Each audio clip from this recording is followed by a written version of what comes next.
fiction, science fiction, horror, fantasy, crime, LGBT, thriller. You have now entered the House of Mystery with your hosts, Eric Shapiro, David North Martino, John Copenhaver, and Al Warren. Heard on KCAA 106.5 FM Los Angeles, 102.3 FM Riverside, and 105.0 AM Palm Springs. Talking about Room 1203, the story behind O.J. Simpson's Las Vegas conviction. And the author is Andy Caldwell. Thank you for being here, Andy. Well, thank you for having me. How did it fall into your laps to begin with? At the time, I was a robbery detective there in Las Vegas, and the robbery occurred in my area of responsibility. So it just, by default, landed in my lap. But were you surprised? I mean, how do they call? They call, because it's not like he was robbed. It's when we got that call and told us it was O.J. Simpson, I think we laughed. I mean, that's absurd. You think about what he's gotten away with in the past. Why would he come to Las Vegas and commit a crime like that? So we laughed. If people watch the show on A&E or read the book, your partner there actually said a few things that we can't say on air. He did. He sure did. Yeah, so it was quite a surprise. So were you skeptical at first, or did you just think, oh, we got to go get this guy, or what was your feeling? Yeah, real skeptical at first. So after we get our laughs, and we did, we got our laughs, then we still had to go there and figure out, okay, why are these people calling and trying to say they got robbed at gunpoint by O.J. Simpson and a few other men. And so it wasn't until we actually got there and my partner went up and looked at the surveillance video that we realized O.J. Simpson really was there. I think initially we were even thinking that our victims might have been a little bit maybe not in touch with reality. So it took a while for us to be convinced. You must get, especially in Vegas and stuff, there must be calls all the time. People are always trying to get famous and get in touch with celebrities. So it's got to be kind of keep you on the guard, right? It does, yeah, because in Vegas you do have them coming and going quite a bit. So you never know what call is going to be real involving a celebrity and what's not. So you went up to the room, and I enjoyed the encounter that you had with him. But so maybe talk about that when you first came to the room and knocked on the door and you came in. How was he to you as police? Yeah, so I think what's kind of telling here is just like he was going to find the real murderer. He wanted to partner up with me and help me get to the bottom of what I had to investigate. So he was incredibly welcoming. We didn't intentionally go in to the interview at his hotel room with 10 detectives. We were just going to go in with 3. But when we went to his hotel room, he just invited everybody in. He was just over the top friendly. Given the moment, you can't blame the guys who weren't supposed to go in. OJ waved him in and said, "Hey, come on in, guys." So everybody came in the room. His personality is a little overwhelming at first. And, I write about it a little bit in the book. Well, I guess a lot about in the book. But there is a moment when you're starstruck by the man. Fame, infamy, whatever it is, when you stand right there in front of him, his personality is really dynamic and outgoing, and you get caught up in the moment. Did he ask for a lawyer? What was his first response to you? When he called, he actually called us and asked for the interview. So he actually had already arranged and made clear that he had a lawyer. However, when we got there, his lawyer wasn't present. So we're still bound by the rules of Miranda, and he invoked his rights. So when we get there, he told us his lawyer was coming, and that's when he invited us all in to wait for his lawyer. He made all sorts of statements unsolicited that implicated him in the crime because he just talks. He likes to talk. That's where we had our moment where we have a room with about 10 detectives standing around him. And, as he sits on the corner of his bed, my partner and I are right in front of him, he's playing with his phone in his hand, and that moment happened that I'll never forget. And, he set his phone down in between his legs, sitting on the corner of a bed. And he continued to talk to me for a few moments, and then he looks kind of, lost, and then he accuses me of stealing his phone, and I got caught a little off guard. And luckily, my partner, he says, Mr. Simpson, it's between your legs. And when OJ reached down and grabbed that phone, they did a good job of portraying it in the documentary. He grabbed that phone and, he caressed it on his chest. He threw himself backwards on the bed. He started laughing, and he started putting his hands and arms and legs up in the air and just wiggled on the bed. And here we stood, all these detectives in the room, just not knowing what we're looking at. And it went on for about 20 seconds, and that might initially seem like a short time, but it was a really long time of quietness as we watched this man do this. And then he sat right back up as if it didn't happen and continued talking. Now, do you think that was a tactic, maybe, that I'm going to have this plan B in my back pocket? If they find me guilty somehow, I'm going to claim mental defect as exhibited by this occurrence. No, I actually think that he lives in his own world, and in his world, that's completely normal behavior, and he expects it to be normal for everyone who just witnessed it. And it's just after you deal with him more and more, you come to the reality that he does live in a completely different world. It almost sounds like he's on drugs. Well, he did have erratic behavior, consistent in my experience with someone who was under the influence of some sort of controlled substance. What that is, I can't tell you, but he had rapid speech patterns. His movements were very fast.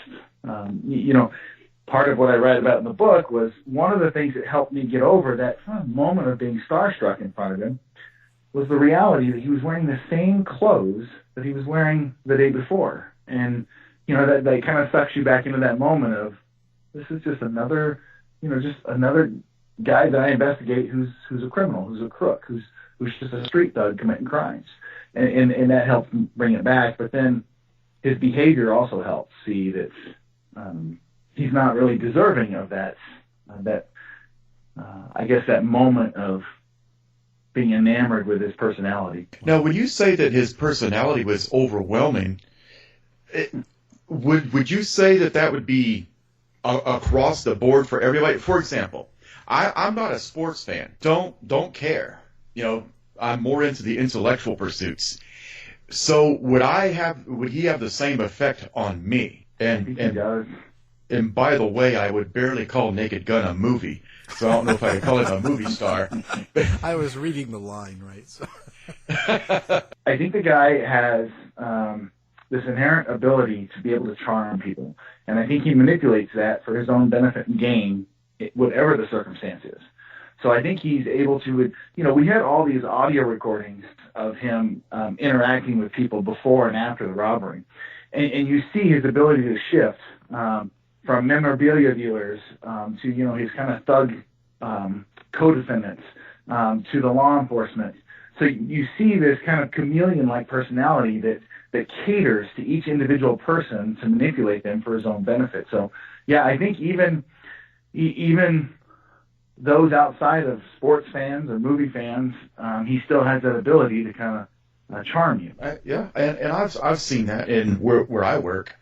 I work in the corrections environment. But now, when you say that he's able to move back and forth, would it be fair to say that perhaps he was exhibiting sociopathic behavior? Where they mimic emotions and are able to, like you said, chameleonize themselves into a certain group or a certain environment. Well, I definitely wouldn't want to, name which category he falls into, but man, I tell you that was one thing that's definitely noticeable about him. Those audio recordings that we had leading up to and planning of the incidents, that really revealed that character trait that he has, that, sitting at a bar with a bunch of, friends that he's planning a crime with, he's very different than he was when he interacted with law enforcement, very different than how he interacted when you saw him in courts or when you saw him at his parole hearing. he does transform very easily, and he appeals to his audience. He's kind of used to that. He was a star for quite a few years, so he probably got used to, smooth talking and carousing with people. Sure, and I believe there's this expectation he has that everybody will do what he wants. Part of the reason he got rearrested, or his bail bondsman revoked his bail, and rearrested him, brought him back from Florida. And part of that reason was he was trying to manipulate witnesses through the bail bondsman. He was asking the bail bondsman to call co-defendants and ask them to tell him the messages from OJ to his co-defendants, which he wasn't allowed to do.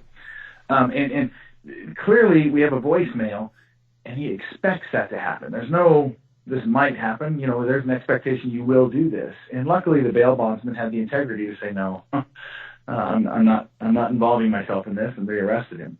Yeah, that's witness intimidation. Well, it's definitely a violation of the conditions of the parole. He definitely was not allowed to have any conversation between he and the co-defendants. Yeah, he definitely, I think we saw it also exhibited pretty strongly in his parole hearing.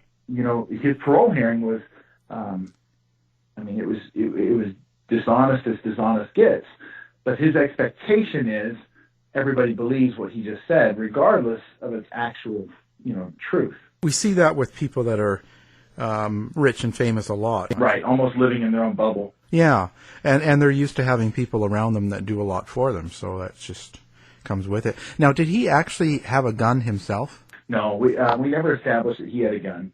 But, what we had was, and this is one of those misrepresentations that he made at this parole hearing, that he consistently stuck with this story that he never knew there was a gun. And there's an audio recording we have that's very poor quality, but it occurred after the robbery happened. And during this recording, O.J. Simpson's heard saying to his co-defendant, hey, you never pulled that piece out in the hall, right? And the co-defendant says, no.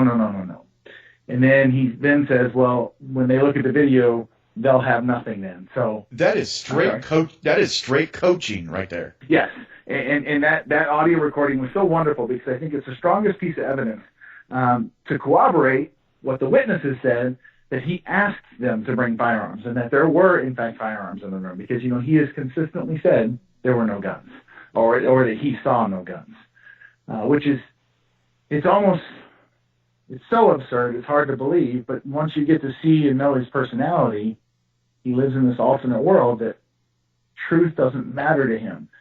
What he creates, he expects you to believe. Well, he got away with one of the biggest crimes in this century just on that alone. Well, according to his parole hearing testimony, he said he's never been accused of using a weapon against anybody. Yeah, and he said he has never been violent, right? I mean... Right, he said that. and So, but I think that's what made the case so fascinating is, you have this guy that's so far out there, and, one of my biggest gripes, one of the reasons I wrote the book, was because I always hear these same kind of storylines of, didn't he steal his own stuff back, was it really a crime? In all actuality, it wasn't his own property back, and it was a crime. And I think, if people give my book a chance, what they'll find out that, hey, this was a really violent encounter. It was a crime that he committed, and he deserves to go to prison for what he did. Well, can you maybe run over the crime in a quick form, so if people don't know exactly what he was arrested and sent to jail for, what was it exactly? There was a memorabilia dealer in Southern California named Tom Riccio, who was aware of some family heirlooms that was floating around out there that belonged to O.J. Simpson at one point in time.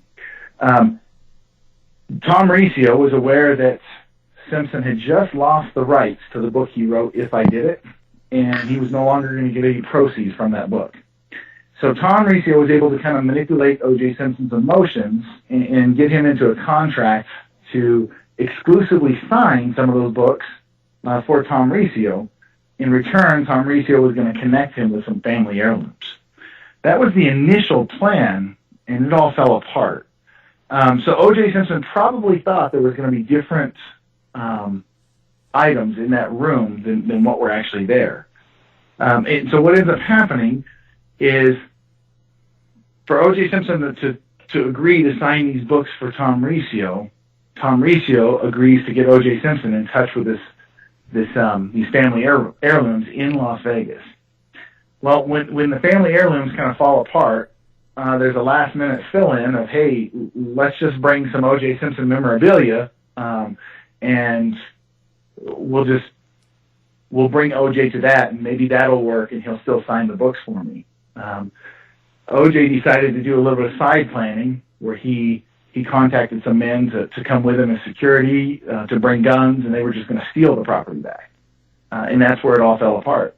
So the property in the room in Las Vegas was not what he thought it was going to be, and what ended up being in the room was memorabilia it was O.J. Simpson memorabilia. There was also Joe Montana memorabilia, Duke Snider, Pete Rose, West Point memorabilia. And when he came in, he just stole everything. Again, thinking it was somebody else's. And, I know that's kind of a short explanation, but it is somewhat of a complex storyline behind what actually happened. Yeah. I actually have his rookie card. Do you really? Yeah. If you have his number, if you can get him to sign my card for me, that would be. Well, there was this moment when the DA asked me to serve him with a notice of intent to seek indictment. So he was in jail already, and my partner and I, we had to go down to the jail, and we had to ask the jail to bring him up. Now, this is the first time he was in jail for one day at this point. And we were made aware that he was causing problems even internally for the jail staff because inmates wanted to see him. If he walked down the hallway, people would make their way to the window so they could get a glimpse of O.J. Simpson walking by in the blues and shackles. So when we went to go serve him this notice, we did it in a place that was a little bit more secluded. And Eddie and I were in a room inside the jail. And we were sitting down at a table just waiting for Simpson to be brought into us. And we hear him coming down the hall because you can hear the ankle chains just dragging on the concrete. And you hear the key go into the door, and the corrections officer opens the door up, and here comes O.J. Simpson. And, the guy's looking down on the ground like, somebody stole his bag of candy on Halloween. And then he makes eye contact with me, and the guy lights up like we're long-lost friends. And, gives me the, hey, buddy, how you doing? Sits there and tries to chat us up like he's trying to catch up. But the reality was Eddie and I were really busy at that time, and I didn't have time to chat with him. I needed him to sign a form and move on. So I slide this form off, and he tries to kind of chat me up some more, and I tell him, listen, you don't have to sign the form. I'll sign it for you. All I got to do is give it to you at this point. And he finally says, okay, and he signs it and gives it back to me. After about a 10-minute interaction with him, my partner and I were walking out of the jail, and, you hold this document that he just signed, you look down, and there's this kind of famous signature, and you think, wow, that's the signature that starts the whole court process on one single document. So, again, for all the money he made off signatures, that one put him in. Where is all of that memorabilia now? Well, it went to the California courts, just like he said in his parole hearing, but ultimately something like 98% of it went back to the victim, Bruce Fromong. There were a few items, I think Bruce said about 16, that do legally belong to him. However, he could not present, evidence or receipts of them, so he didn't get them back. So the victim got back over 600 items that were stolen. And another thing that's not talked about much is there's still property that I was unable to recover. There's still memorabilia. I recovered some. I recovered some of the Joe Montana stuff, Pete Rose stuff, but there's still Duke Snider stuff that was never recovered, and Pete Rose stuff never recovered. But I actually, about 2 years after the incident, the victim contacted me to let me know he had got the property back, and he sold me three of the pictures that were stolen from the room, which was kind of a nice gesture of him. But he turned around and sold most of those documents. He sold them on eBay and Amazon for about $299 a picture, I think, $299 a picture. $299 a picture? Yeah, he was selling them for quite a bit of money. So what was the biggest surprise you felt? Like, this is the first time you ever met O.J. Simpson. And what surprised you most about him? How small he was. In fairness, I'm a big guy. I mean, I'm 6'5", 300 pounds. So I just, when you opened the door, I was surprised. I mean, the guy's head is huge. I mean, his head, it's almost like Darth Vader. You know, you stand in front of him, and it's just, his head is just enormous. But as far as his stature, he wasn't a big, imposing individual. And then I guess the second thing that caught me off guard was just how over-the-top charismatic the man was. What kind of feedback are you getting about your book and about the whole O.J. Simpson Vegas story? So so my book is, I think it's carrying about a 4.8 rating on Amazon. I'm getting a lot of really positive feedback. Now, there clearly is a small percentage of the fan base that he has, and I'm pretty sure it's mostly people that don't work, because it seems like most of the messages I get that are really negative come during normal work hours. So there are some people, and the most creative one, I'll give her credit. She did her own research because she found out I was a pastor now, and she asked me if I praised God with my lying lips. I've been called a corrupt pig. I should keep a list of all the things that people have written me. Yeah. But in general, most people are really receptive. I think also most people are unaware of what happened. When Kim Goldman interviewed me last week, those were her thoughts. Was she didn't know the details of the crime. Obviously she knew the conviction and the sentencing, but and I don't think most people know what actually happened in that room. I think most people just go with what the defense said, that he tried to steal his own property back and got caught.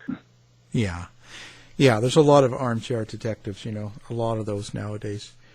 And Simpson made this interesting statement, because the crime that happened in Las Vegas was directly connected to the civil settlements, where, he owes the Goldmans and Browns for the wrongful death of Nicole Brown and Ron Goldman. And so it comes back to trying to hide property or assets from them so he doesn't actually have to, give them money. And what was really interesting is we had a recording of O.J. Simpson after the robbery talking about the property, fully aware that it wasn't the property he thought it was, that it included sports memorabilia of other players. And what he tells his co-defendants is he tells them something along the lines of, hey, you guys just keep this stuff because if you guys don't, it'll just go to the Goldmans anyways. Wow. Right. You see this motivation behind it is to hide property, move property, keep it away from them. It's almost like offshore accounting. Right. Well, you think about the nature of the sports memorabilia world. So if Bruce Fromong, the victim, who used to be a partner in a business with O.J. Simpson, if he buys a picture for $5, an 8x10, now he takes it to O.J. and he says, hey, you signed this for $10, and then he turns around and signs it for $50, O.J., for just simply a moment of his time, gets $10 under the table. And then the memorabilia dealer, he's going to clear himself $35 because, he has 15 invested in it. And now you take that process and you duplicate it 500 times fold, and there's a lot of money being made under the table. I heard this. Now, this came from Shapiro, and the lawyer from his first trial. And he said that the judge gave him 33 years in this conviction. One represented each million that he owed the Goldmans. Do you believe that, or? No. But I mean, I love the parallels. Yeah. But if we look for parallels in most things in life, we can find some sort of parallel. So his prison sentence was 15 to 33 years. But what you'll find is for every individual crime that he was charged with, there's a sliding scale of what the appropriate sentence is. And when you just simply add up what the jury convicted him of, it just happened to be 33. On that note, if it had been 32 years, of course, Shapiro would probably say, well, it was 32 years because that's his number of his football jersey. People would have always found a reason for it. I think it kind of goes back to humanity's desire to not hold individuals accountable. He got held individually accountable, not because of outside influences, because he's a criminal. He's a violent felon, and he got what he deserved. What did you think of the parole hearing overall? He lied. And It's that simple. It's that simple. I got to tell you, it was very frustrating because there was a moment in the hearing where he kind of snapped at the parole board member. And I guess in my mind, I hoped that the parole board member was going to maybe yank OJ's chain a little bit and, identify how inappropriate that was. But nothing happened. And so, though I do respect our criminal justice system, and I understand that was his time for parole, I just don't think you should be rewarded for being dishonest. We deal with that a lot with the justice system overall. A lot of the people we talk to and do interviews, there's a lot of that. But it's the system that we have. So, hey, and on a very surface level, I will tell you, I enjoyed that the Attorney General of Florida said we didn't want him back in Florida. And for all his stated intentions to go to Florida, I do enjoy that he is now living in Las Vegas. What is your plan now, like with the book and everything? Like, do you plan to go further with it, do talks on it, write more books now? I still talk at conferences, at law enforcement conferences. I find that people still enjoy the topic and some of the pitfalls that I had during the investigation, all related to his celebrity. So I still do give conference talks. I've contemplated writing another book. I have had some positive feedback, so that's encouraging. So I guess the future's kind of wide open for that. Have you met O.J. Simpson since the book or since all this has happened or talked to him? No, but his lawyer has sent me a couple messages. So, Such as? Are they nice? No. His lawyer is an interesting guy. I think he primarily was personal injury lawyer at first. Basically has accused me of being a liar and or misrepresented because he didn't like the documentary and how the documentary represented his client. Luckily I have the facts on my side. So yeah. I don't have to live in OJ's world. I can live in the world of truth. Yeah, but now that he's out, aren't you a little bit worried? No. I actually think that I don't think he can care about me. I think he enjoys the attention. I saw this clip of him in a white SUV the night after he was released from prison, and the media kind of rushed him at a gas station and started talking to him. And the guy could have ended the conversation by closing the door and leaving the window up, but he didn't. He engaged in conversation. He engaged the reporters, and he likes to be in the limelight too much. So I'm not really worried about him. Yeah, I would see that. So what's the biggest thing people are going to get out of your book? They're going to find out that he didn't steal his own property money, that it was actually it was a crime, regardless of the conspiracy theories or wanting to find that maybe we prosecuted him for what California didn't do. There is an undeniable connection between the two cases, but it had nothing to do with that. And so I think that's what they're going to find. They're going to find that there's an actual crime, and I think they'll also get a glimpse into police culture in the fact that sometimes people, they see law enforcement as being very stoic, and they don't give us the ability to have personalities. And so I think they'll probably see some personality in the book of, we laugh just like anyone else does. We hurt like anyone else does. And I think they'll see that throughout the book. And that's fair.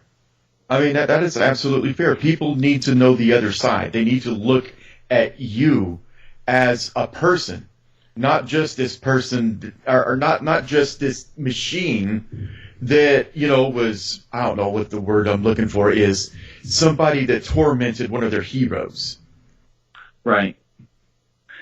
And I think maybe that's another thing people will see in the book is that I honestly tried to the best of my ability to investigate every aspect of this case. And that way, when I presented it to the DA's office, I presented everything. If there was a possible alibi, I investigated it thoroughly. I presented it. If there was an alternate theory, I did everything I could to give them everything, whether it was good or bad, for the prosecution of O.J. Simpson. Fair enough. Like Al was saying, now that the story is out and it's been on television and the book, the books are rolling, how much celebrity status have you gained? I mean, are you doing more lectures? Are you in higher demand? And so part of this, I think, happens because when you put yourself out there and you're retired, you're more easily accessible. So last week would be a prime example. I got phone calls from a Fox News reporter, CNN, and also some local reporters out of Las Vegas that was curious if I would be willing to give comment on air about the shooting in Las Vegas. So I find that opportunities have presented themselves like that, but it's really nothing I want to pursue, at least right now. Specific, I wouldn't, that's... Yeah. You wouldn't want to be like a commentator on Fox or something. No, I'm not really interested. But I will tell you this: when I went to the parole hearing, I met Mark Furman for the first time and just exchanged some pleasantries with him. In fact, I would say that when he asked me if I would do an on-air interview with him, and when I declined, he wasn't he wasn't that friendly after that. Wasn't that friendly? Yeah. Yeah. But he agreed to take a picture with me, and so I take the picture and I zip it off to my wife and I text it to her, and lickety split. Within about 3 minutes, my wife texts me something back, and I open it up, and my wife had created this meme, and over the picture she said one of these guys put O.J. Simpson in prison and the other one didn't. So I quickly told my wife to please delete that. No, because unfortunately I think that. Well, believe me, I had to twist my wife's arm to get her to not post that. Post it. That was yeah. He's one of my friends. I can send it to him. No, I didn't want to stir that hornet's nest, but I got to tell you, it was funny. Oh, that's funny. My partner and I, we taught a high-profile investigation class for our department for years, and he would start off with the introductions with, how many of you know who Mark Furman is?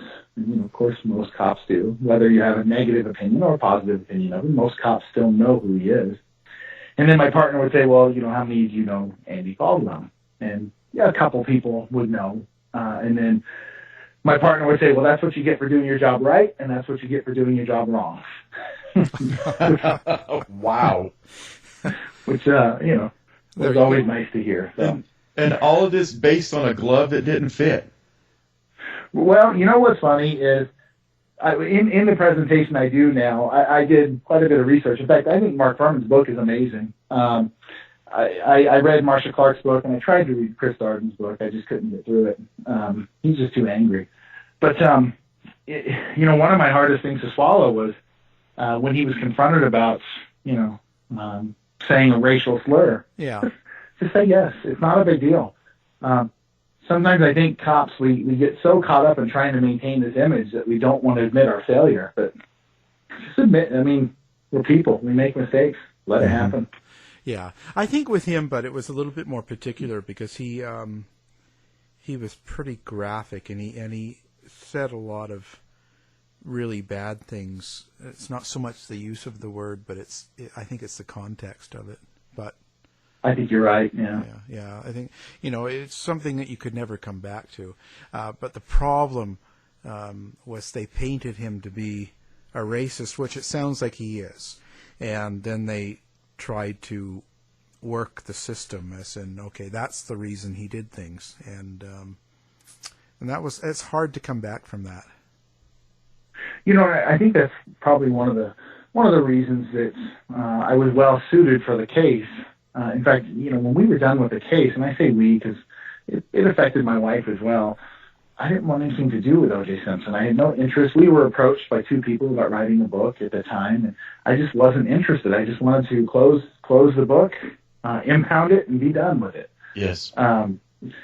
Because it consumed so much of my life, and primarily because, I had close to 15 hours of covert audio recordings that I had to transcribe, and it took months to do. So I was just done. And so I guess because I wasn't interested in pursuing anything at the time, I was well suited for being the lead detective on the case. And people need to keep in mind that while you're doing all this transcribing and O.J. Simpson cases consuming so much of you, he's not your only case. You have a lot of other things going on. Initially, we did, but the DA's office actually called the police department and specifically request that Eddie and I do nothing but work on that case. For their own reasons. I think the reasons were righteous, but it did afford us an opportunity to do things we normally wouldn't do, explore possibilities that we never would have explored. So that was a good thing. But yes, even though it was our case we were working, Eddie and I still had to respond to other cases. We wouldn't be the primary or lead on them, but we still had to respond. Las Vegas Metro Homicide. Absolutely the best detectives you're going to find in the nation. There aren't going to be many people that can hold a candle to them. And I promise you, they are doing everything they can. In fact, I would even go as far as to say the two guys or the squad that's actually handling the major lifting, they probably know so much more than what is being released to the media that it would probably overwhelm us if we knew what they knew at this time. So there's a lot of speculation going on, and there's a lot of people coming up with these theories. And the guys working the case have probably considered these, they've probably investigated them, but, there's not a lot of time to constantly be briefing people when you're trying to interview large amounts of people, trying to control information. And so I guess if I was going to make a comment, I would just tell people to trust the detectives working the case. They're highly skilled, and when it's all said and done, they have the best interests of the public at heart, and they'll give a full explanation to the best of their ability when it's done. And people got to relax on the, how are these conspiracy theories, how do they affect you when you're doing a case? Because there's so many out there, so, and with OJ, there was probably lots, and like you touched off on with, conspiracies around him and stuff. How does that affect your police work? They are so incredibly time consuming. And, I mentioned something earlier. Sometimes people, they don't want to hear a simple explanation. They want it to be something very complex. And so in their minds, they want more of a conspiracy. But the moment they present that conspiracy, even as far-fetched as it is, you're obligated to investigate it. So it can be time-consuming. It can waste resources. So sometimes those conspiracy theories, they're detrimental to a case. Yeah, they do more damage than good. Oh my goodness! I had a murder in Las Vegas back in 2004, and we had the case solved. It was, unfortunately, it was a vagrant who poured gasoline on the top of a guy's head and lit him on fire. And the victim's fiance, she just could not accept that that humanity could do that. There had to be, an outside influence. There had to be more behind it. And, she tried to make it about the Asian mafia, how, they were extorting people. And so she wasted so much of my time and resources investigating that and being able to prove to her and now to a jury that was nonsense. That it was definitely remarkable how much we had to waste on that. Yeah. Now, is that simply out of due diligence? Or, certainly, some of this stuff is just absurd.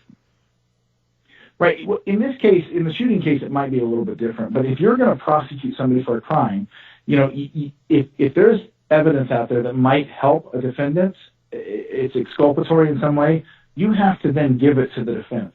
So if somebody comes forward with a conspiracy theory that even has a remote shred of possibility, well, in honesty, all conspiracy theories, you should give them to the defense.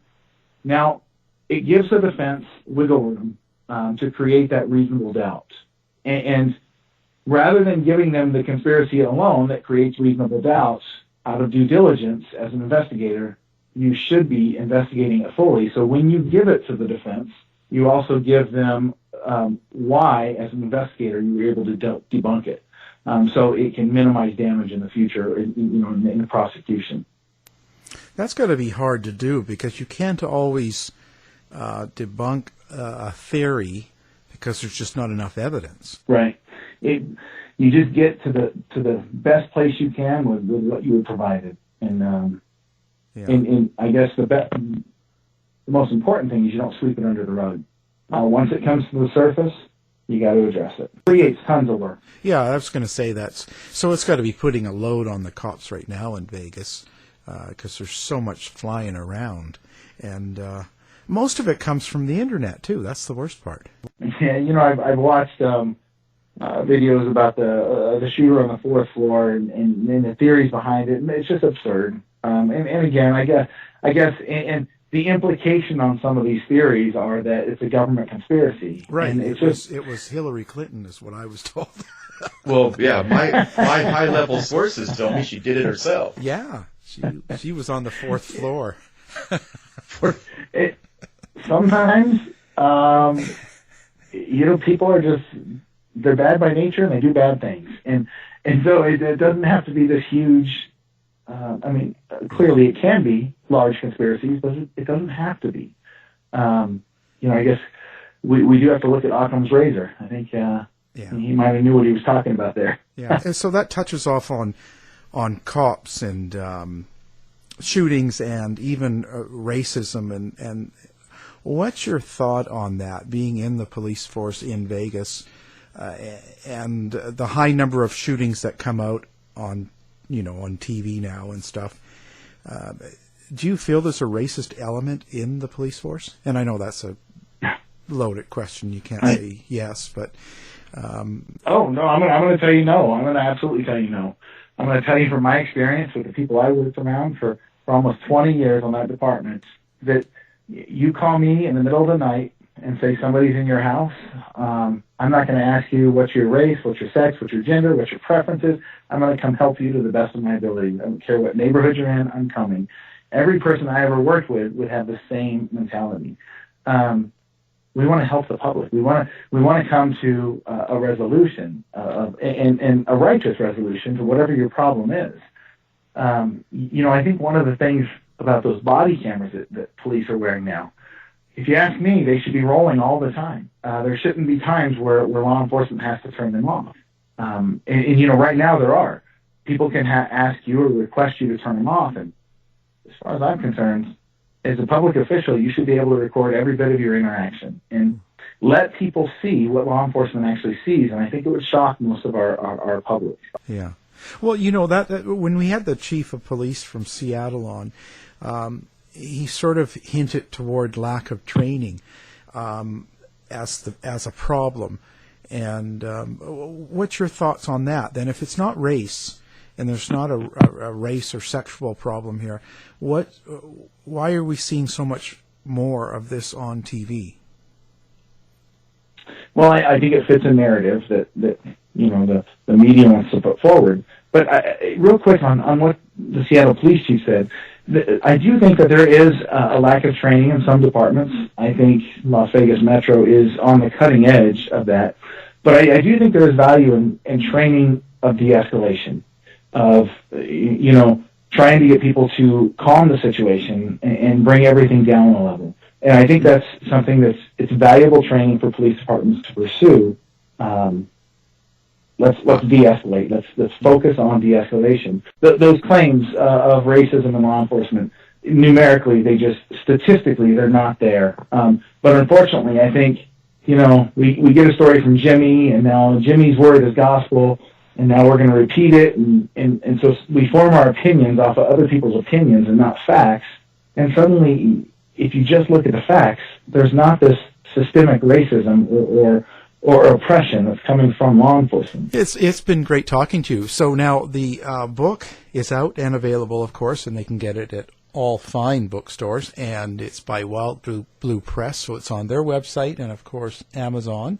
It's called Room 1203, and it's the story behind O.J. Simpson's Las Vegas conviction.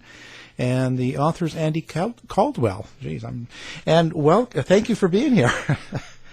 Thank you so much for having me. I appreciate the opportunity. You've been listening to the House of Mystery radio show.